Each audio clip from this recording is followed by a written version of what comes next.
Greetings, listener. Please enjoy the unintelligible ramblings of your favorite dynamic trio, Arva, Farah, and Westy, as they discuss the state of gaming. Welcome to The Unintelligibles.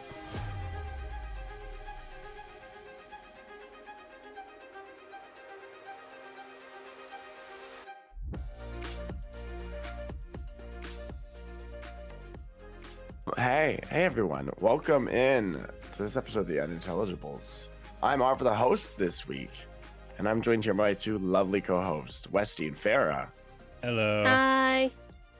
And today we're going to be doing a little bit of a different topic. We're going to do more of a discussion today. We're going to start off with a bit of an opinion-based thing, just like we're going to talk about our favorite genre of video games and our favorite game from that genre.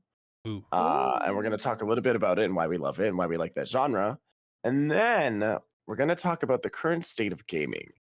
And we're going to try, maybe, you don't have to, but I'm going to try and link where I think gaming differs from like the game that I enjoy so much and what they could do to improve on modern games. Okay.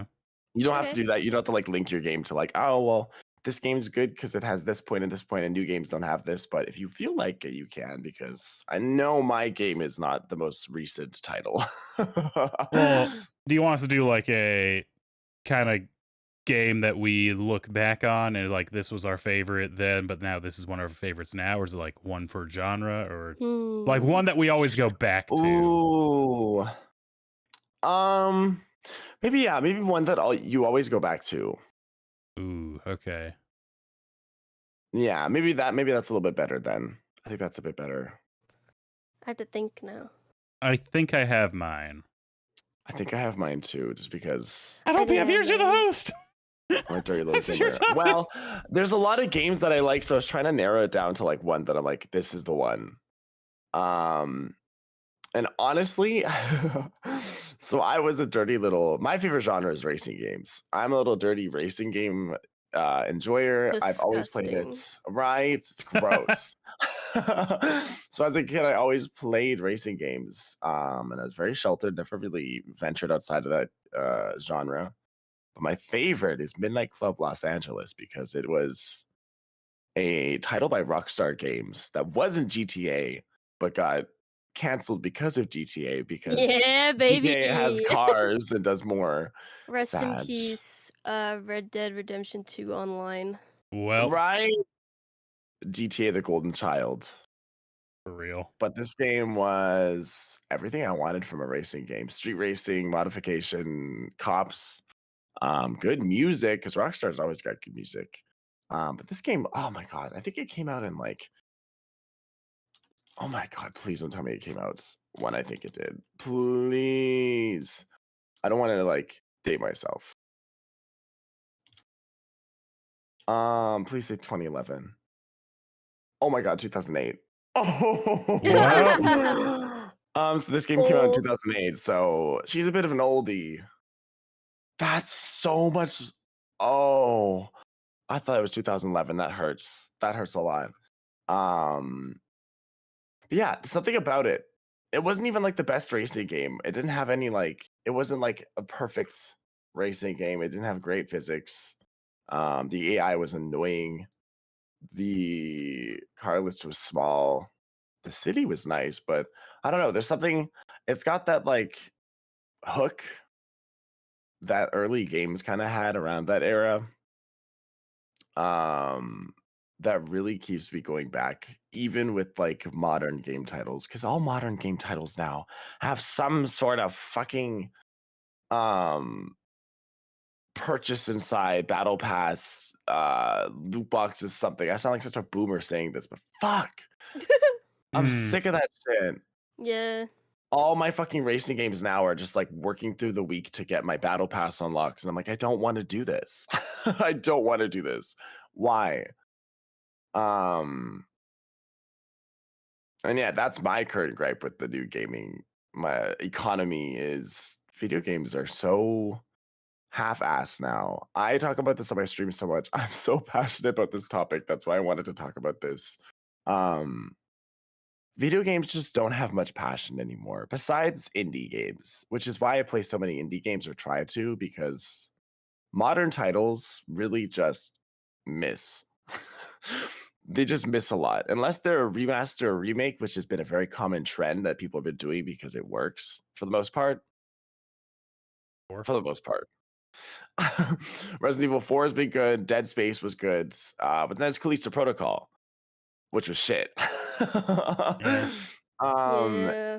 I don't know. It's very hit or miss now with games where like back around 2008 or before, that kind of time when those games were coming out. Most games that came out were like a hit. Most. There's definitely their fair share of misses too back then, but like a lot of the games that came out were pretty fucking solid and people enjoyed and either went down as like one of the best of its category or its time or was highly regarded. And now video games now are so fucking forgettable. Unless it's an indie game or a AAA title that just really gets it right, they're either going to be released half released, which means they'll have DLC later, updates later, free DLC, purchasable content, not free DLC, which is the worst, with stuff that should have came with the game, or it doesn't run. Dead Space broke 10 minutes into playing it, the new one, which was great. I had to refund it. um, or they're just too expensive for what you get. The fact that the base price of video games now is like, for me at least, Canadian with taxes, a new game costs like Resident Evil was $90. Ooh. It's $90 to Yeah. buy a new video game, and if that game isn't good, then I've just wasted $90. Even if it's like a good, decent game, that's still worth to me about like $60 or under, not 90. That's too damn much to gamble on a game that you don't know if you're gonna like or not. Now, I'm hypocritical because I pre-ordered Resident Evil 4, but Same. Resident Evil titles, especially the modern ones, are actually pretty damn good. So I had a lot of faith in that. Other titles, not so much.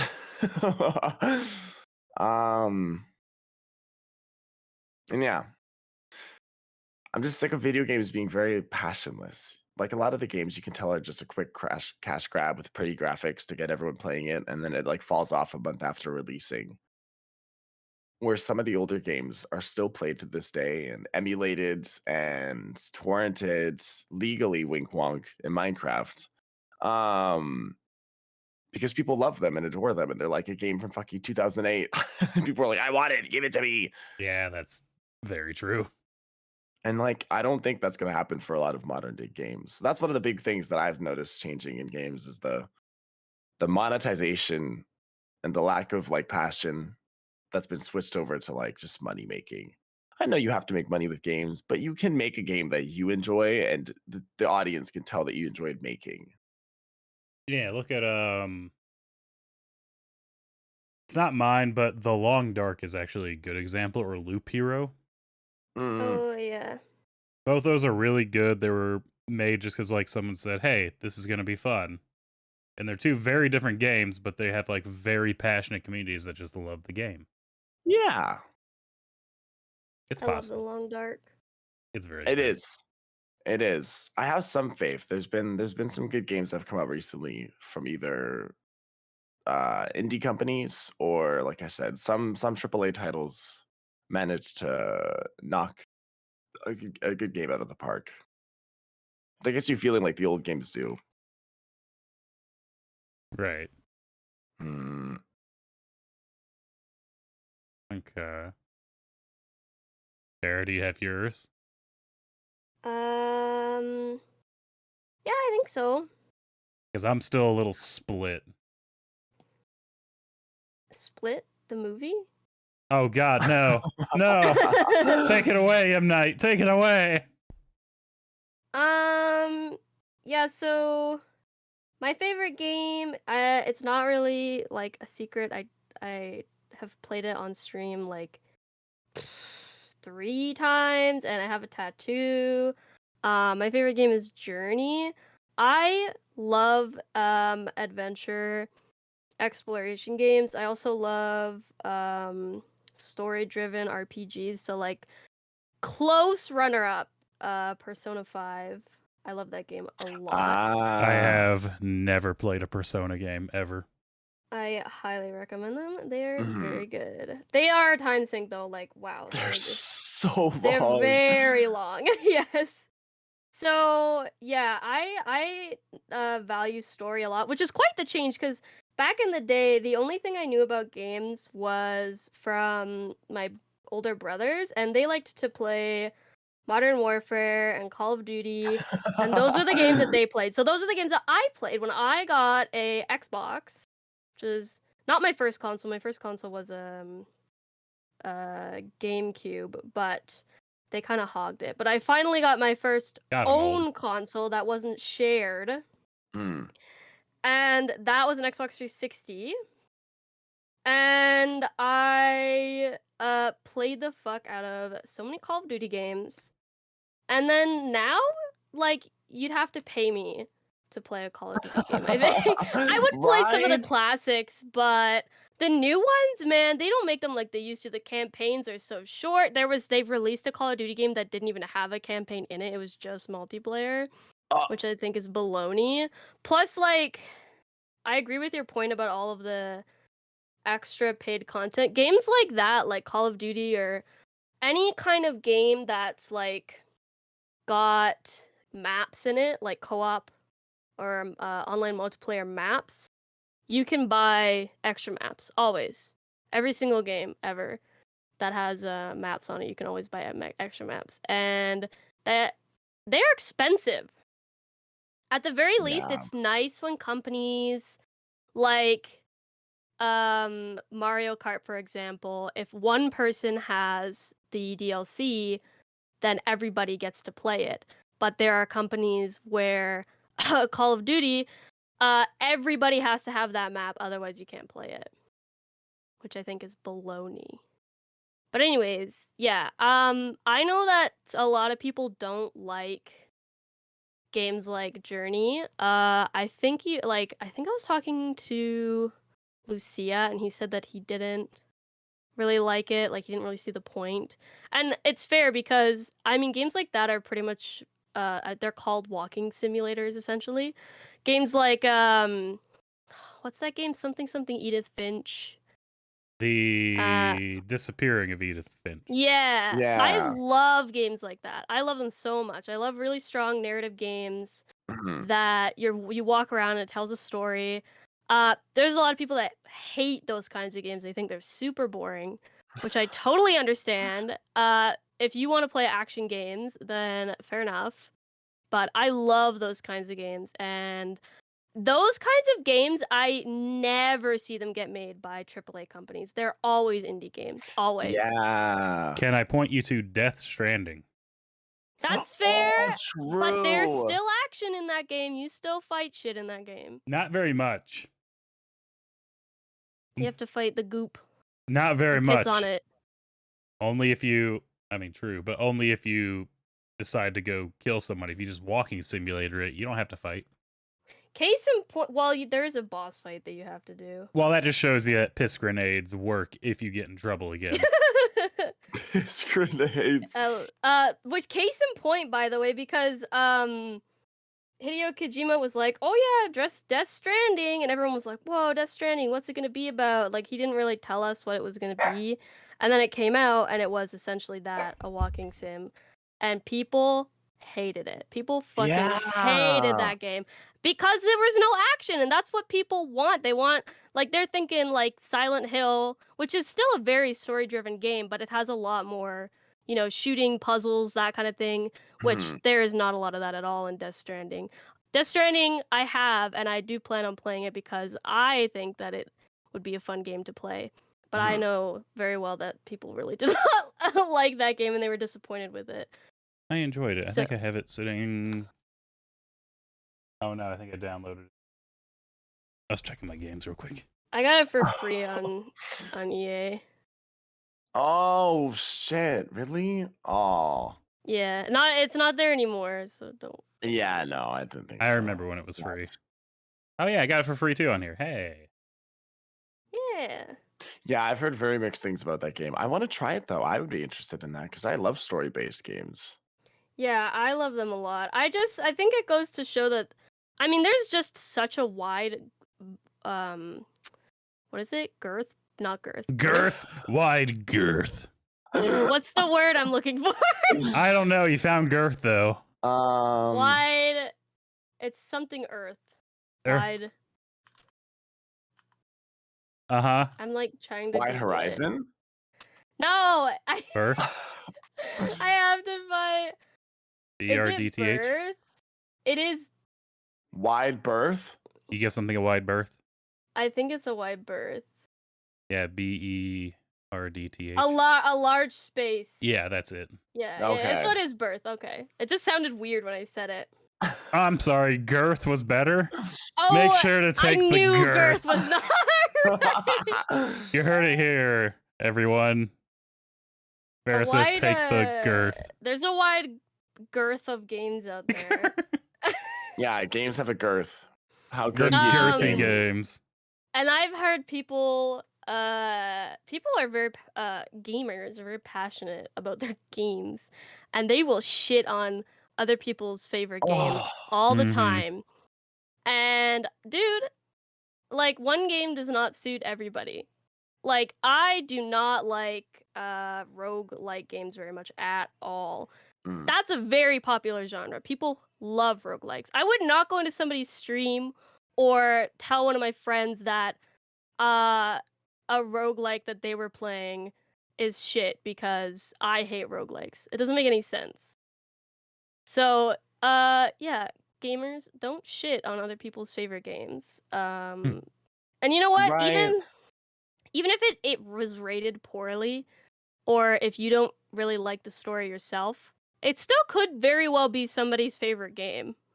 That is very true. There Yeah. was a example. I was watching somebody play Dark Souls 2, and 2, I feel like it's an okay game. It's not a good Souls game, though. I feel once you Yeah. attach like Dark Souls to the title, you have to have the staples of Dark Souls in there, and 2 didn't have that. But this was like their absolute favorite game. And then when everyone was like, this one's just not a good game, I was like, that's not true. And they were freaking out. It's like, it's a good game. It's just not a good Souls game for this Yeah. series. If this had a different name, if this was a totally different fantasy setting and it did its own thing, people probably would have liked it. But because it was Dark Souls and it was Dark Souls 2, and you kind of took away everything that people liked from the first game, it just didn't hit what people were coming to play for. And they got rid of all that for 3. Everyone loved 3. Yeah. But there's still that dedicated fan base to 2, and it's just like, yo, it's an okay game. It's a good game. I'm gonna give you that. But for the series, it doesn't really fit. Hmm. That's what I've heard. I haven't played it yet, and I'm debating on playing it, but Here's I know No. the opinion's very divided on that game. People either fucking hate it or they love it. here's the thing. We're gonna go on a Dark Souls tangent. Here's the thing. Mm. If you like the first Dark Souls, have you ever played 3? I played 3 first, and I played first the second. Okay, that works. That honestly works. 2, you're in a totally different area. You're not even in the same area where 1 and 2 take place. You time travel.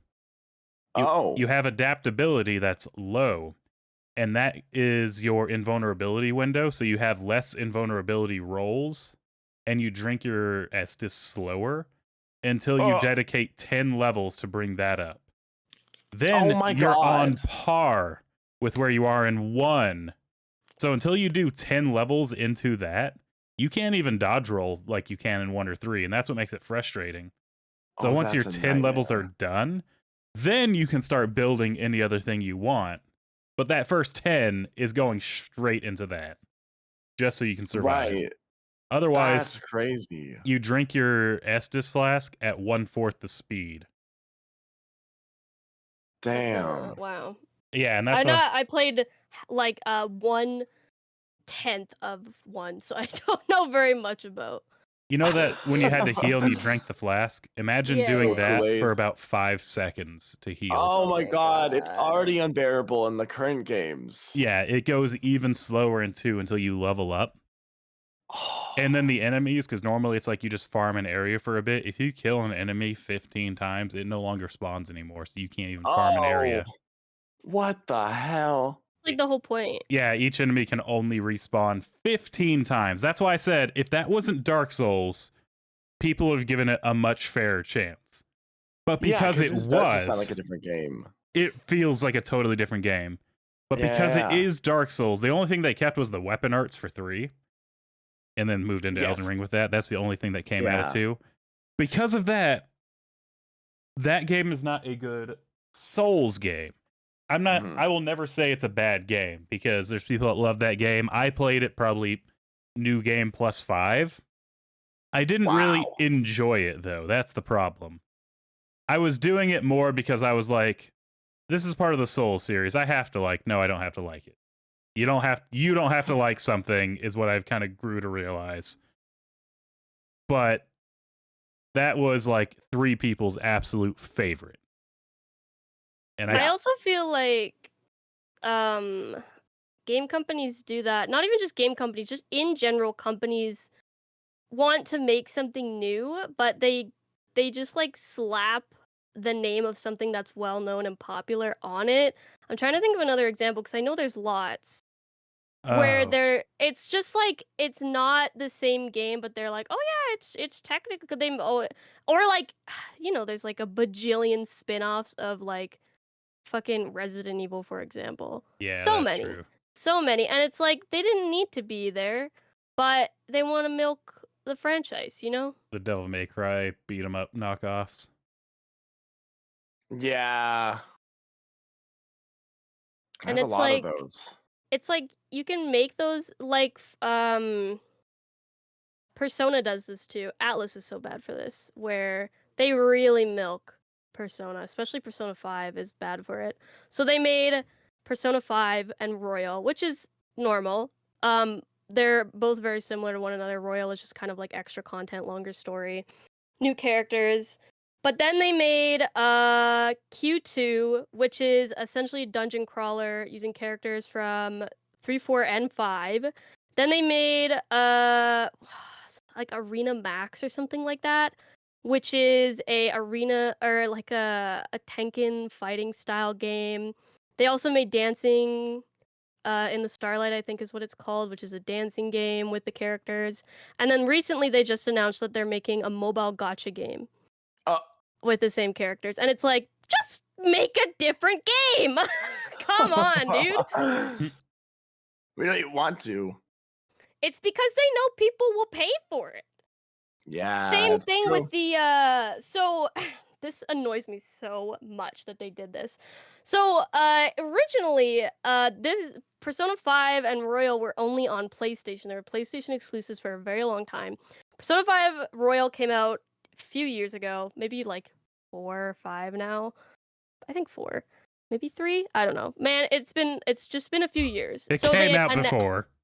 It came out before. They have the pre-order pack, whatever. Every game does that, where you pre-order the game and you get like extra bonus stuff and like a special box or whatever. And then they were like, "Oh, we're porting the game to Xbox and PC and Switch. So order your pre-order package." Bitch, the game came out 3 years ago. What do you mean a pre-order package? And it was like $100. Ah, the Skyrim treatment. Oh. Gotcha. It's like this Holy. game has already been out. What do you mean a pre-order package? And yes, I did buy it. Not not at release though. I waited. It was like months later and they had free worldwide shipping and I was like, "Okay, now I'll buy it." Everybody who bought it at release, you're a bunch of suckers because the shipping was like $30. Jesus So, Christ. but honestly, I also have to say that the pre-order packages, because I have the pre-order pack for 5, Royal, and the One More Time, which was this one, the most recent one. They have gone down in quality every time they release Oh. a game. Like the newest one has to be the worst one for sure. It's mostly like cardboard paper items. Which is really disappointing because you pay a lot for those. And I'm glad that they do at least tell you what's in them. it's different with like loot boxes where they don't tell you what's in them, so you're more likely to be disappointed. But some of these pre-order packages, man, they like are not worth the cost.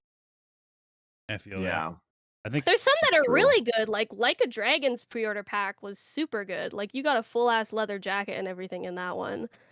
the last one But- I did was Darksiders 2, and I got like a Death Mask replica, which is still sitting over there. Pretty cool. I don't think I've ever done that. Maybe if a racing games comes out that comes out with like a little pack, I'll get it. But I've only done it with Persona. I was tempted. Oh, I was going to pre-order RE4 and I didn't. And I haven't even bought the game because it's just $90. it's Like, so expensive. it's Oh, so and I remember so our games are always more expensive than what they are in the US. Yes. It used to be that games in the US were 50 and they were 60 here. Then it was 70, 80, and now it's 80, 90. So always $10 more Yeah. expensive here. Soon enough, I can guarantee you it's going to be 90, 100, and we're going to be paying $100 for new AAA titles, and that's insane. That's crazy. I know games are bigger and have more content, but like I don't that's want to be that guy. Our games are still 60 here, actually. I know. what The they worst are. is Yeah, Nintendo games. They never go on sale either. Nintendo, so put your games on sale, damn it! I literally Right. was trying to buy games when the 3DS shop was closing, and they're still full price. You're closing No the store. Give me way. a discount, bro. That's why I didn't even bother. I was like, I'm not even gonna check it because it's I not only gonna be worth bought it. Tamagotchi Life because that's the only game really that I care about that never got ported. Yeah. Speaking of, one quick thing, one more thing. Reminds me of when you're talking about re-releasing a game on a different platform and expecting people to buy all this shit for it again. It's like Monster Hunter Rise. I got into that game when it came out on PC, but then found out quickly after that wasn't. I don't think it was mentioned before because all my friends were like, "Oh, let's play together," but they had it on Switch or different platforms, and it came out no cross-platform because these greedy little bitches want people to buy it on the other platforms again I so hate they can play that with their shit, friends bro. so they can Yep. get more money. So either I bought it on the Switch or my friend brought it on PC, and neither of us did either because one, we have a bunch of hours in our platforms, and two, it's a lot of money to spend on a game that you already own and have invested time into. It's I hate when they do that. game Ugh. companies. I remember. I was there when cross-platform became a thing. It was like brand spanking new, and nobody was doing it because nobody knew how the fuck to do it. Now, everybody does it. Even indie companies do it because it's so gosh darn easy. If you don't put cross-platform in your game, you are intentionally doing that so that people will buy it on multiple platforms. Yeah. It is so easy to add cross-platform to a game. It is 2023. Cross-platform I- should be included in every game that comes out on multiple consoles. I will say that there are certain games or companies that don't do it because the console players always complain that PC has an edge. Oh, Yeah, right. It's for competitive games, it's definitely a valid argument. Not But really. for games like Monster Hunter Rise or like Battle Block Theater, like games where you're just having fun, it doesn't make any sense. Also, I will say that it's so funny because now that you mentioned that, Fortnite used to be console players complained about PC players because PC players had easier times getting headshots and stuff because they're using mouse and keyboard, and Mhm. console players had to use joystick, which is infinitely slower. Mhm. And so Fortnite's response to that was to add aim assist to console players. And now PC players are complaining about console players because the aim assist makes it so much easier for console players to get headshots, whereas PC players have to manually do it. That's what I was going to say, because it's the same thing with Apex Legends. I love Apex Legends. I have so much fun playing that game. I don't know what it is. Mhm. But you can tell who's like has a mouse and keyboard and who has a controller. Yeah. Because all you have to do on a controller is if you just tap the aim button and it doesn't like go every time you tap it again, it just snaps to the head or the torso instantly. And so you see somebody just constantly like scope up, scope down, scope up, scope down over and over, it's because it's just realigning their aim for them. Right. So there is something with that. I think if it's going to be competitive, like if it's a casual game, leave it in there. It's casual. I think for Mhm. anything ranked, that should be automatically disabled. Yeah, and they do that. Yeah. They do that in Fortnite where you play ranked. You can play ranked based on console, which I think is a smart idea because Mhm. it's not a fair advantage. You It could really argue isn't. both ways. One is Yeah, better, easier right. than the other. So it's like just put people on the same console together, and it just negates all of that. Yeah. That's why I say casual. It's casual. You're not there for like a rank. Just play, have fun. If you lose to that, go to ranked, where you're going to be matched up with people who can't do it. If it was in there, Yeah. that would be preferable. I would say the last thing that I would note of, I talked about this on stream, I think, literally a couple days ago. How it used to be when you got a game, it was the game. That was it. That's all you're getting because there was no digital download. It was like you got a disc and that was the full game. And sometimes they needed to patch the game, so they'd have to give you a whole new disc. And now we have digital downloads, which is great for stuff like fixing bugs and patches and that kind of thing. It's not so great though when companies have a release date and they come out with their game that they say is fully done and it is fully not done and is a half of a game, a shell of a game, and then their plan is to just release more content later through digital downloads. Oh Yeah. Your game Oh. should be finished by the release date. Or, just don't give a hard release date if you're not sure. Right. Like Oh my god. the companies that are like, hey, this is releasing sometime 2023, but they're giving you constant updates about it. It's like, I trust that company more than this is going to be done, April 17th. And then you don't hear anything until then. You're like, yeah, exactly. I feel like so many game companies constantly fucking shoot themselves in the foot by setting an unattainable date. Also, like it's never possible, but they're You gonna should try be their ass to setting- get more the there. Yeah. publisher, though, I will say, because the publisher wants a hard Oh, date. right. It's kind of more the public. Yeah. But It's that's why certain publishers I look at and I think, well, who's doing this? Oh, it's them. It's like, but all their games are always released fucked up, and then it's like 3 patches in, it's playable. So I'll just it's wait. Yeah. true of sometimes independent companies do that though. Like No Man's Sky Oh, did that. absolutely. Yeah. They've since redeemed themselves, I think, because the game is crazy good now. Like they've added everything that they promised to add and then some. But Mhm. please don't give a release date until your game is like almost finished. And then whatever you think your release date should be, add like 3 months. Yeah. Because Yeah. it's 3 not months gonna to be get done in in time. case. to get that day 1 patch out before release. Right. Like you're gonna notice a lot of shit going on with your game right at the last second. So give yourself a lot of cushion time. Mhm. I'm speaking as if I have any experience, but like from my outside view and my little knowledge of like making a game, and just making anything in general, actually, you always give yourself a cushion just in case, because otherwise shit Yeah. goes wrong. Shit goes wrong a lot, especially with a video game. I mean, that's why day 1 patches exist, because once a game gets released to thousands or millions of people, bugs are going to be They're found that you gonna- didn't oh, yeah. see no in matter what. development, which is totally fair. But you can't have bugs that were like noticeable in development and you're just Mhm. like, we'll Yeah. fix it. We'll fix it And after like game release. breaking shit. Oh, I'm sorry, Oh. that was my phone. Oh shit, phone's ready. My phone's ready. My phone is very passionate about this topic. Yeah, they It's had like, to chime in too. My turn. Like, let me talk about mobile games. Like, oh god, silence it, silence no, it, no, no, silence it. no, no. So Dragon Veil. Oh god, no. Oh my god. Yeah, I don't mean to be like the gaming industry isn't what it used to be, but like it isn't.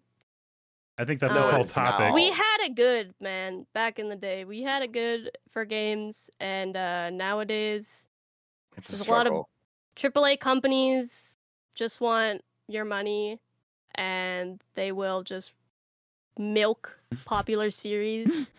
They will release unfinished games, and they will put paywalls and pay DLC and loot boxes and battle passes in every conceivable. I was playing, I shit you not, Homescapes yesterday. Homescapes, the mobile game I played on stream. I played the PC version.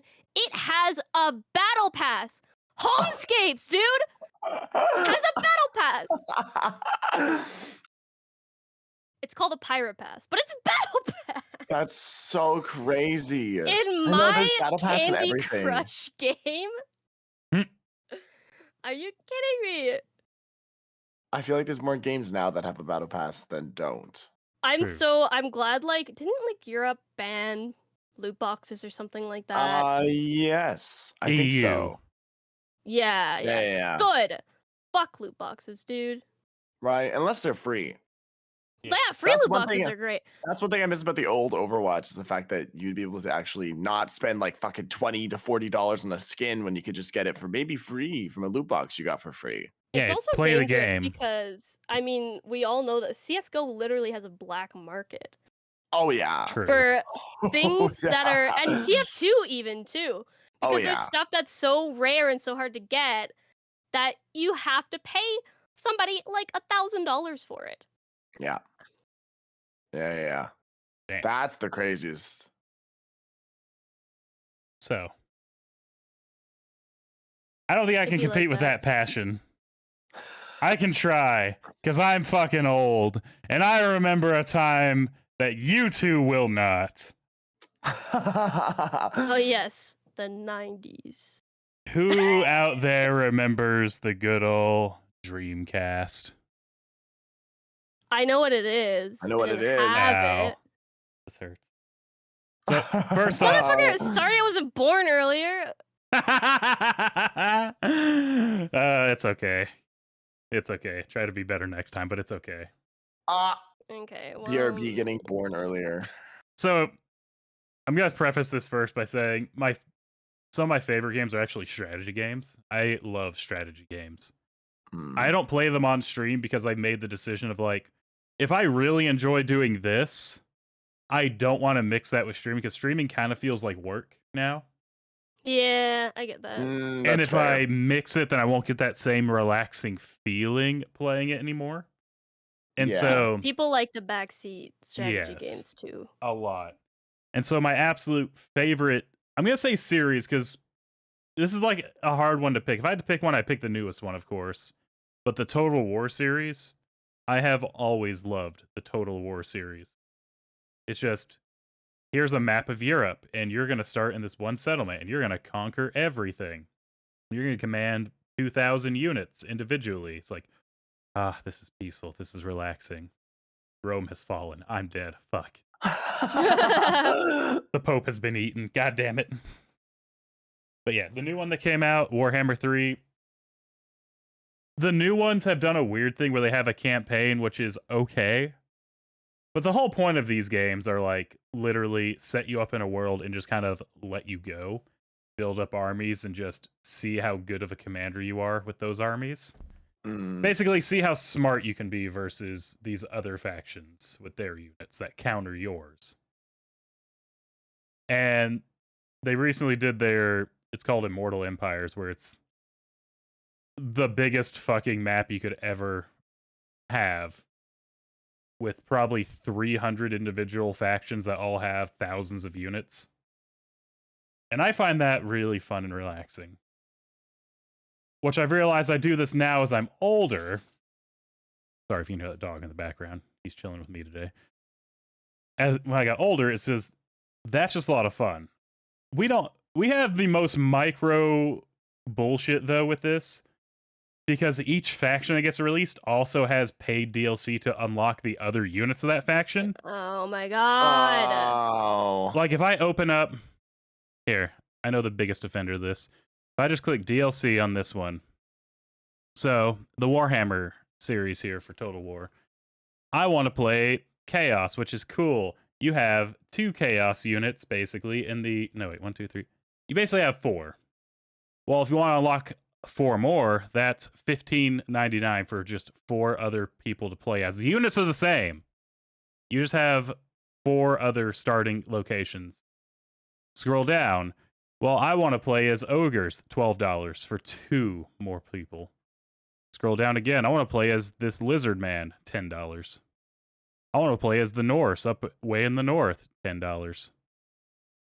The new one coming out, which is Chaos Dwarves down in the south, $22 for 3 units. What's this one? The Ratman, $10. Blood for the Blood God, which is just, it adds blood to the units if they get hit, $5. No. For blood? Yeah, so if your Fucking unit gets shot with an way. arrow, $5 for gore. Yeah, You pay for gore. you do. You pay for gore. This one, That's- Wood Elves, which is 3 units, that's $18. And this one came out in 2016. It's still $20 for 2 units. Holy Oh fuck. my god. Here we go. You want to play as a dragon unit here? Well, that's another $10. You want to play as a dark elf? That's Wow. $10. You want to play as the hunter hunting the lizards? That's $10. Dude, Holy. it's almost as bad as EA is with The Sims.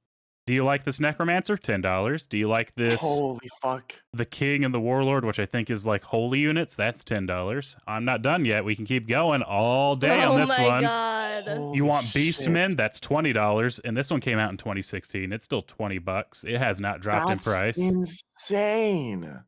That is just the Warhammer games. There's more, because that's Total War Warhammer. There's Total War Shogun 2, which I played, I think, 1,000 hours of this one. There's Rome. There's Rome 2. It's like any Total War point in history. They just started doing fantasy. It's about $10 to $25 just to add a new unit to your game. You don't have to, but you'll never get to play as those units. And then when you get them, most of the units are exactly the same, either just repainted, or they have one stat boost, and then your legendary lord is just someone different, but they have all the same abilities as somebody else in the other faction. That's insane. Holy. So yeah, if you pay for that $60 game and you want all the other factions and all the other lords, you have to pay another, I think it was $150 to get all of them. And if you have all those and you play with somebody who doesn't, they can't select them at all. You don't. It's not shared at all. I hate that. Oh I my hate that, man. Like, let God. people share. Which is Yeah, if you're gonna. which is sad because in Shogun 2, I had the DLC, and if I was playing with my friend who didn't, he had the DLC, so they stopped doing that. So that. That's painful. Because I I hate remember that. I pre-ordered because I was like, I love it. I'm just gonna get it anyway. And then when we were playing online, he's like, oh hey, I've never had these before. I was like, oh cool, you can use mine. And he was playing all these new units that he was having fun with. But whenever he wasn't playing with me, he could not access them at all. That's insane. So they took Dude. that away. I can't believe that. That's like such a nice quality of life thing. Like someone's willing to spend money on this, and you're gonna let everyone else use it. Thank you. Mhm. And then they took it away. They did. But I want to go back to that Dreamcast real quick. So I was like, let me say mine before I tangent. Can I say this is going to go more for Farah's favor here? Story-based games, like story-driven games. We had a fucking heyday with that with the Dreamcast.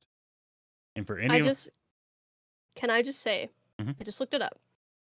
For all the Sims 4 DLC, all the packs, all the stuff packs, all of the kits, all of the expansions, it is currently, as of the time of filming, Mhm. $1,064.45 Ooh. American. like I don't like the to Sims. get all of it That's combined awful. is over $1,000. Jesus. All right, Total Don't do War. that. You're not as bad as EA, but that's EA, and Step up your EA game. That is EA. It's true. EA has not been making good games for a while. They've just been trying to squeeze out any money they can. What do you mean you don't like it when they release the same NHL, NBA, NFL? They just update the and- fucking rosters. Like, I remember playing Madden 98, and I was like, yeah, this is kind of fun, because I was playing it with friends, and we were just, like, competing against each other. That was the fun part. Not like, oh yeah, I'm gonna play this and just play online and be told I suck by a 12-year-old because It's Yeah. like, I don't fucking care. It's part of the experience. I hate it. I don't even really care about sports games that much. No, No. no interest. The only sports game I have an interest in is Blood Bowl, which is fantasy football, literally, where you can just like have an orc bring a chainsaw to the field. Me enjoying Rocket League because there's flying cars. Yep, see? Make it fantasy. It's funner. Yeah, make it crazy and unbelievable, and I'll play it. Much better. But the real golden, I hear that crunching. The real golden age of like, No, I hear them checking tendies. no. Bring me the tendies. I hear the poutine. It calls to me. No, it's mine.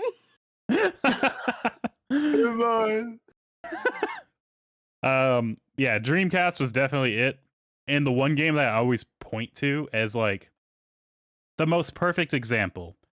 And this is both weirdly a very well-known series, but I don't ever meet a lot of people who've played it. The Legacy of Kain series, Soul Reaver, Blood Omen, I've heard of them, but you never played them. I never. but heard never of played them. them. I have never had a bigger recommendation. If you love story-based games, those are like, it's kind of weird how you have to play them though, because it's like Blood Omen 1 was actually way, way old, like isometric RPG level old. So you kind of have to emulate some old school Windows for that. But like, Right. the story set up there, and I love that one because it's basically a game where you're murdered and you come back as a vampire and you have to hunt down your murderer. And it gives you the option of, the good ending or the bad ending. It's the only game series that's ever been like, you know what?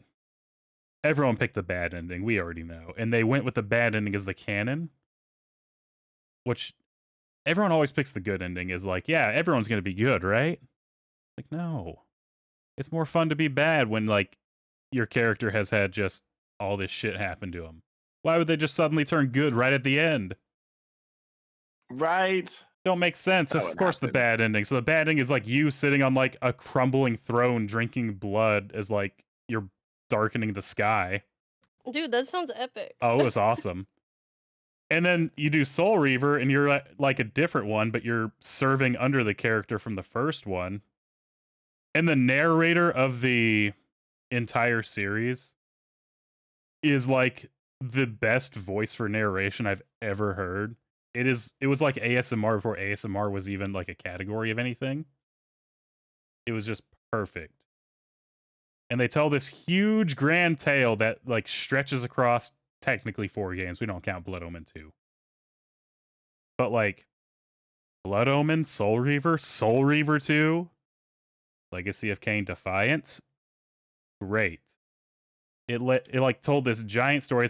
It's like light combat, but it's more like puzzle. You solve the puzzle, you get another piece of the story. You get like this epic epic narrative. I love games like that. Yeah. There's like a boss fight, but the boss fight's not really that difficult. It's just like probably takes you 5 minutes to beat once you figure out, you just have to do this here and then you can go attack him. Literally you just kind of going through, and it's such a grand narrative. And it's really cool because the main villain in that one isn't really like, oh yeah, your character from the first game, that's cool. He's now the bad guy. Now you're playing this second one. Well, your character from the first one just kind of went and ripped the bones out of your wings because he was jealous and burned you to death. That's not really even the bad guy still. Because he had reasons for doing all that. It makes it awesome because the actual villain in that is time.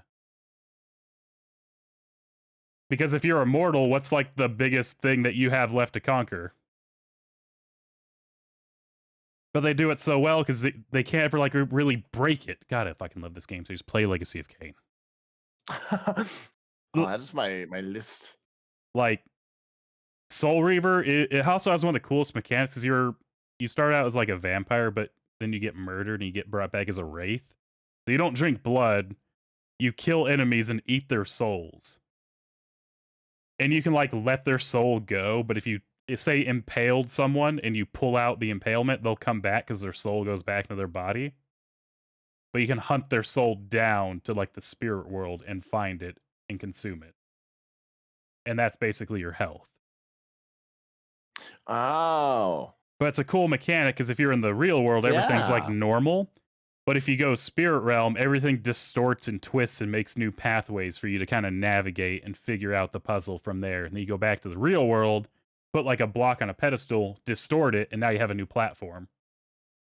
Oh my gosh. That's cool. It's fucking Legend of Zelda, A Link Between Worlds or whatever. Possibly, I've never played it. But that was like the golden age of storytelling because that when that came out on Dreamcast, that was. I don't think I've ever. You know what? If you're out there and you're listening, just look up the Soul Reaver cutscene, the very first cutscene, the intro cutscene. It is the narrator has like the best voice. The animation, when you realize that shit came out in like the 90s or early 2000s, 2001, I think, 2000, maybe just 2000. The visual for that looks like it came out in like probably 2012. It is fucking beautiful. I'm always impressed with games that can look ahead of their time. So an older game, like a really quite a bit older game, but they look like not so much of an older game. They look a little bit more modern. Japan did a really good job at pre-rendered cutscenes before the West kind of caught up with it. So there's a lot of older Japanese games like the Final Fantasy games that the game itself, like the gameplay, looks like it's time, but the rendered cutscenes are It's gorgeous. way nicer. Yeah. True. 1999. Oh yeah, so you're close. And this is still probably one of the most interesting, beautiful worlds, despite it being all crumbled and fucked up. And story-wise, I've never forgotten this story since I first like played this all the way back then. Because I'm sorry, most video game villains right now are kind of shit. Like, yeah. Like, name any from the last 10 years the most memorable game villain you have since 2015. What's the most memorable video game villain you have? Bro, I have the memory of a fucking. Everyone remembers their good video game because it's Voss from like Far Cry 3, but that game came out a while ago. And he wasn't even the main villain. You killed him like halfway through the game. Yeah. Sadler from RE4 remake, not really. He was barely in the remake. Right? He's not even like your main villain anymore. He's not as big imposing threat. Yeah, I don't really remember any from the modern days because they really don't stick with you. They don't. There's not a like this villain is like what was the big villain of Skyrim? I Right? haven't played it. I haven't either. All right, Alduin, giant time traveling dragon. You see him 3 times. You don't remember him. What the? Especially for a dragon, only see him 3 times. Well, there's a lot of My other favorite- dragons, but that's like the main My one. favorite villain is a concept in the. This is so stupid. I love Persona, but these games are so fucking corny. In Persona 5, there's like specific people that are villains, but the overarching theme is that all these shitty adults are so mean to us. Jesus Yeah. Christ. We're a bunch of angsty teenagers and we hate adults. But then that's my point there. Persona 5 came out in 2016, and that's like the villain concept that comes to your mind. There's To just be fair. okay. To be fair, you have the memory of bat that I don't flew into remember a screen literally door. any other game. That's valid. That's so fucking fair. My point being, almost everyone has like the one villain that they enjoy in video games because it made an impact, right? Yeah. Like, I'm sure if you thought a little bit longer, you'd be like, this one villain actually kind of made a bigger impact than you thought. I love Odin from the new God of War games.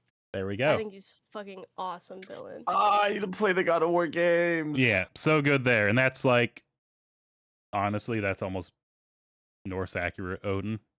So good on them. Mm. But yeah, same thing there. He's a great villain because he's like relatable. Mhm. Yes, because then it sticks with you, like you said. Especially when it's relatable, then you're thinking about it. You're comparing it to yourself. You're comparing it to like situations in real life. You're comparing it to blah blah blah blah blah. And There's some relatability there that keeps it sticking in your mind and thinking about it. but there's the difference between a relatable villain and then like a grand villain, I think. For example, a good grand villain like Nemesis from Resident Evil 3. That's like an enemy that when you first played Resident Evil 3 and Nemesis came on screen, Pyramid Head. That's like a grand villain. It's something you could not kill. You could not stop that force of nature. Yeah, you just had to run and survive. It causes terror because it's like, how do you stop this thing? Even if it's like you kind of win that one or you escape, it's a looming threat that's always there. Yeah, because they always make sure to remind you, especially when I played Silent Hill, you would see him creeping around. Yes. Or hear him creeping around. And so you just know. We don't have that anymore. And that kind of makes me sad because every time I sit back and think of like, I love story-based games when it has this in it. I don't care for story-based games if there's like nothing for me to kind of rally behind or against. Which is why Legacy of Kain, hey. It's got technically two villains in it. One is a much more obvious threat, but the other one, it's weird how it's set up. Because it's not directly saying time is the villain, but you do a little bit of like time travel, but every time you do it, you end up making things a little bit worse. And it's kind of like a punishment for what you're doing. And they tell you that time is like a river. Throw a stone into it and the water flows around it unbothered. And that sticks with you because you're like, well, fuck. You're going to finish this game probably making shit worse. Because the stones you're throwing are people. What I'm saying here is villains need to be better in video games. Yeah. Even if it's just a concept. I agree. Make the concept terrifying. Because if you're playing an immortal character who like can leap through time and do all this insane like dream world shit, what is really terrifying? Right? Yeah. I fully agree. Even in like Resident Evil 4 remake, nothing was really super terrifying in it because fucking Leon is a Wolverine level action hero. A hunk. Who can get his kidneys stabbed 15 times, eat a plant, and he's be like, we're good. And keep going. Eats a weed. Yeah, he's out there like eating the dandelions and getting stronger. No one's stopping him. But yeah, with that, nothing's like a terrifying concept anymore when you're in game, except for like the shit you're doing is making things worse. Yeah. I also I wish more games did this because I love when games, like you're fighting some kind of force, like a person or a group of people, and you're fighting against them. And like by the end of the game, you kind of realize that, like, I think the Last of Us 2 did this really well, where your enemy isn't really, like, you feel bad. You're hurting somebody for something maybe that isn't a very good reason, or maybe the reason why they're hurting you is a good reason. And it's like, it makes you very conflicted, and it makes you feel like shit at the end. Some people hate that. Did not feel like shit at the end. Some people hate that. Last of Us 2 is the only example I could think of, because I know there's other games that do that. I like when games give you more like moral dilemmas. And I hate when games are more just like, I mean, it's easy, and there's still good games that are very black and white, like you are a good guy, they are a bad guy. There's still good games like that, but I like it when the lines are blurred a little bit. And you kind of think like, am I fighting for the right Oh. thing? Like Spec Ops. Yeah. Because that's the game everyone's going to point to for that very blurred line. Are you familiar with Spec Ops? I don't think so. No. No. Well, it's a very good like third person shooter, but it's like set in the Middle East. And basically your guy's like a little crazy because of war. And there's this really Right. horrific segment where you're like pinned down and you have to use white phosphorus, which is an awful thing. If you don't know what white phosphorus is, it's basically kind of like a powdery bomb that goes inside and burns your lungs and then explodes you. So it like Sorry, a hiccup. it happens. But it cooks you from the inside from your lungs out and just scorches you. And it gives you like an Yummy. aerial like black and white view and you're just bombing these like groups of people with white phosphorus. But then when you're walking through, they were civilians. And so you have to walk through the charred shit. remains of like women holding their children that were obviously like trying to hide them and crying. And the children are all like clutching their chest, burned, half unrecognizable. No. Modern Warfare 2 does that too with the scene where you're playing the terrorist. Well, you're pretending to be a terrorist and you shoot up a bunch of innocent civilians in The airport. the airport. Yeah. Oh, and then there was the other. I don't know if it was a Modern Warfare game. It was another game where like you're going into a building to clear it out, and like there's some terrorists like with guns, but then you like round the corner and it's a woman trying to get her baby out of a crib. So if you shoot, you just shoot the baby out of her arms. Oh. Oops. Yeah, things like that. Oops. They kind of like try to blur the line. Yeah. But yeah, if you haven't played Spec Ops, I'm it's a definitely game gonna that have to look into. makes you. It's really, really, really good. Like single player shooter game. It's gonna make you feel like a massive piece of shit when you're done. Right. Because you have to do. It's like, what if you had to do all the horrible things that like a soldier in war would have to do? But you don't see them as horrible at first, is the problem, because you don't know. It's white phosphorus. You're gonna die if you don't use it. You're just cooking their lungs from the inside, so every breath just makes the fire burn hotter. It's a fucking awful way to go. It's actually a war crime, I think. I wouldn't doubt that. I wouldn't doubt that at all because that sounds, yeah, like the worst way. One of the worst ways to go.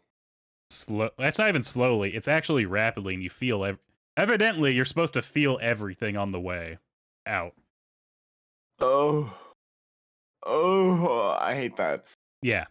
So there are games out there that really blur the line, and they make you feel like the real villain at the end. Like, you didn't Yeah. have to do any of that.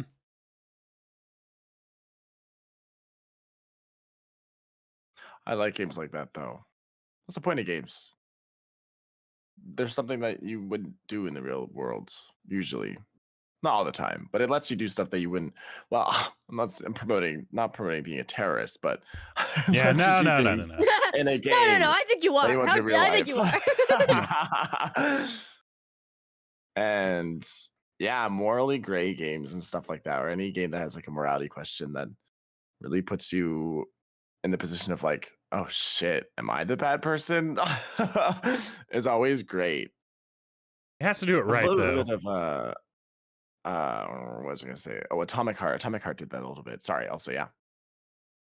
Because, like, in games like Infamous, where it had, like, that system where if you were good or evil dictated, like, what powers you Oh, got. I love Infamous. It's such a good game. But it didn't do a good job at, like, your evil choices weren't really, like, they didn't really make you the villain as much.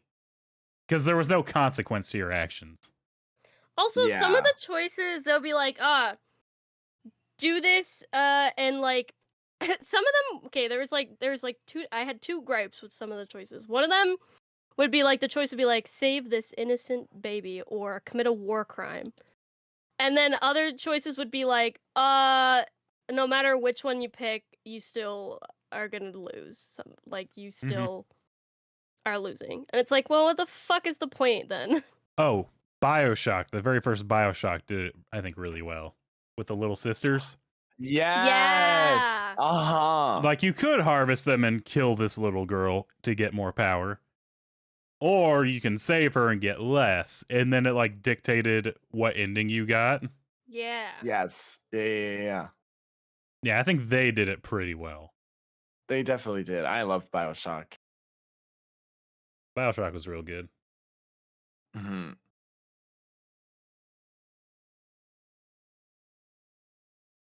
I also now realized something at the end. I don't know how to pick a winner for this one because this isn't really a winnable episode. I I was was like, learning how you're gonna judge I was like, I was thinking about it. her. Hmm.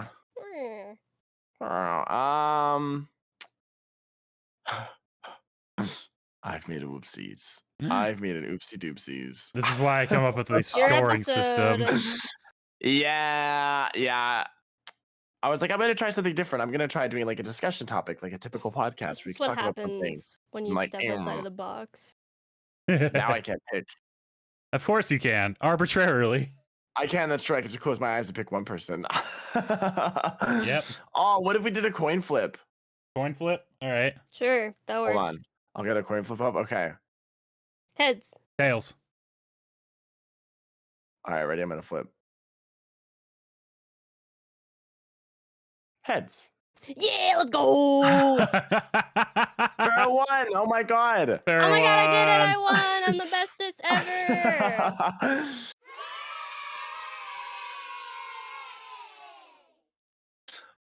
Yeah, I realized that like literally right now as we're talking, I was like, I've been listening the whole time to everything everyone's been saying, and I'm like, wait, how am I supposed to pick a winner on this though?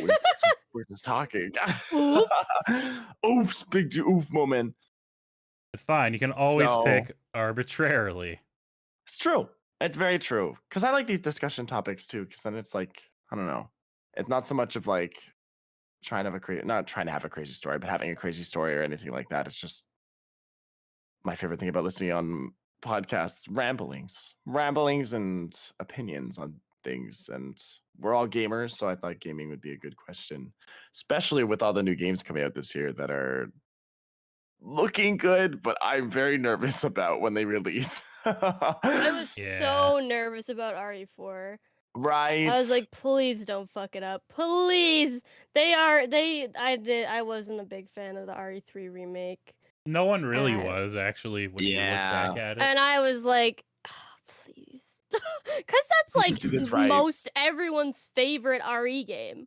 Well, it's also because 4 was the one that actually went and changed the formula. It turned the game into the series into an action series instead of Yeah. a survival horror. Yeah. It made you feel more powerful because if you played the original 1 and then 2 and then 3, you were always fighting literally for everything. And then 4 comes along and Leon can just roundhouse kick someone in the face and take out 8 people. Yeah. Oh my god, the kicks are so I satisfying. love it. You go leaping out of a window, grab a shotgun and blast somebody in half. You're like, man, I feel good now. Like, it Yeah. feels good not to have to struggle at the moment. It's true. But then the boss fights make you struggle a little bit, and you're like, oh, here it is. But then the regular enemies are just like, ha ha ha ha, fodder. Easy work. Yeah, exactly. That's why they Yeah. throw so many of them at you at the same time. Yeah, but it also makes you feel good. It's like, I just killed like 70 dudes back there with 20 bullets and like 40 Yeah. kicks. Just wipe out a huge wave of them. Yep. That's why it's Yeah, I'm everyone's really enjoying favorite. Mm-hmm. I can see why. I've been having a really good time. I need to play the OG one, but also I don't know if I want to because Ashley, oh my god, I wish that bit's the worst.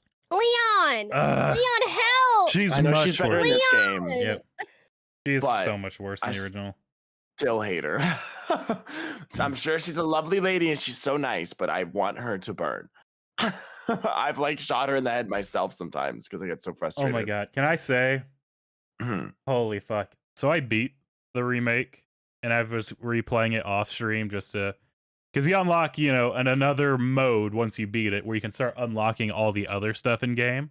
There's a lot of hidden Yes. bonus stuff. I won't spoil Yeah. it, but you can see it in the menu anyway. But yeah, so I was doing that. In the other mode, it doesn't auto save. You have to manually save, and if you want like a perfect rating, you can't get it in that mode. But if you want a high rating, you can only save 6 times total to like unlock Oh my everything. God. And I was just before the Del Lago Lake monster, which fuck that thing. Yep. And I got all the way to saving Ashley, no save. I'm like, I'm doing really good. I'll just save after I do this part here. So I'm getting to the Ashley part. She starts getting abducted. I have the fully upgraded Punisher pistol because it's great to shoot through 5 enemies at once. I shot once. Yeah. It hit her and killed her. And like it went all the way back, like 4 hours back. And I sat there. I hit Alt F4. I slid out of my chair. I curled up on the ground. I hit the power button on the computer. Sounds about right. I would have done the same. Yeah, I would have been. Her getting abducted. She's so useless. I just wish they gave her some sort of something to fight back with. She I know actually, she's just She I will, does. dude.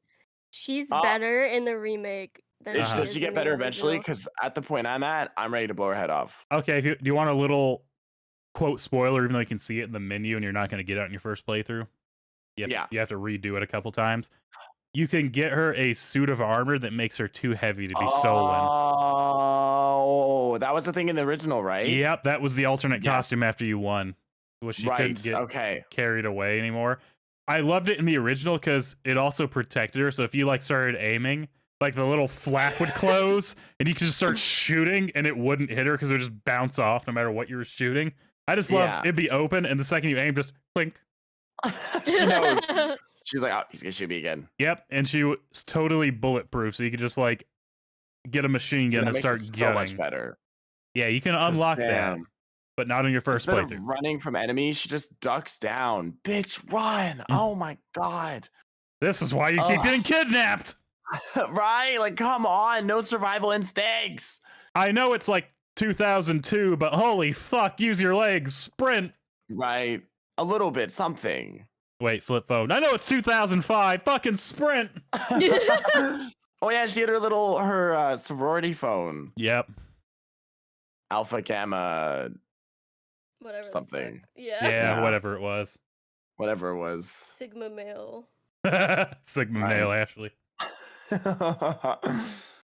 Well, thank you so much for Fuck, joining I have us to think of this something. week. Oh yeah. You want your winner speech for the discussion?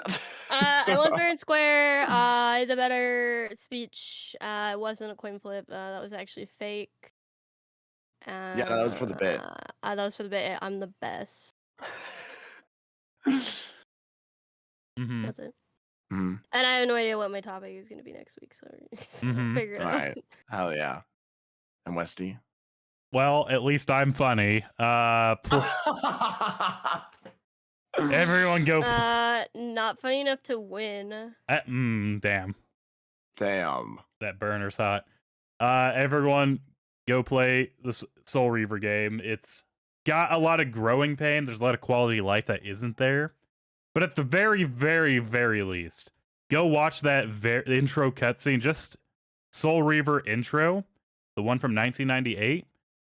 You can't say that does not look good, and you cannot say that narrator does not like make your ears tingle in the most pleasant way with that voice. I want him to narrate every audiobook ever, and I would listen to them. It is wonderful. It's actually, I think it's actually weirdly the same guy who like voiced some of the kids on Rugrats. What? What? But like when he's doing this one, it's very like medieval dark tone. Right. And it's just like, holy, I think he was Chucky on different? Rugrats. No way. I really There's think- no way. I really think he was Chucky in Rugrats. I have to look it up, but if you hey, I need to know. I can do it real quick. That is neighbors dogs are barking.